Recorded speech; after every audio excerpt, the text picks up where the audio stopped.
saaka aroortii hore lixdii ama 12 subaxnimo salaada subax marka laga baxay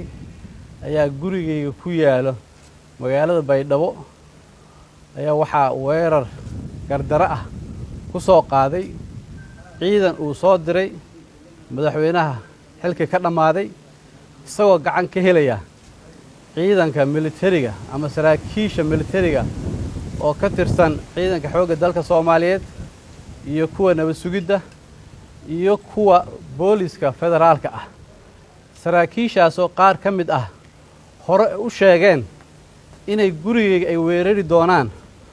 oo masaakiinta joogta ama ehelka meesha ii jooga ama yaani waardiyaasha meesha ii joogana ay kabooda ku aasi doonaan way sheegeen marka wixii ay sheegeen ayay maanta fuliyeen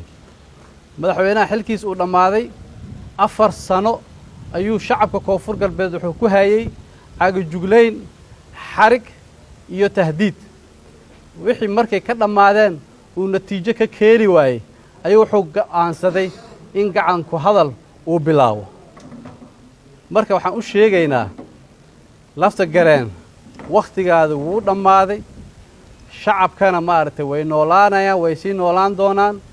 xilkan waqtigu ku eg yahay waqtigaada waa dhamaaday marka hadaa go'aansatay inaad qaabkan aad ku baxdo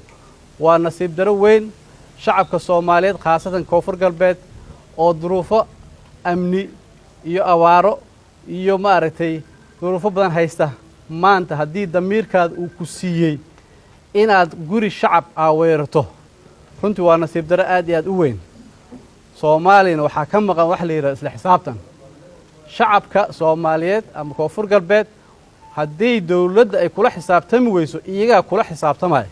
maanta dhibkii meeshaas ka dhacayna adaa shakhsiyan mas'uul ka ah waxaan kaloo u sheegayaa dawladda dhexe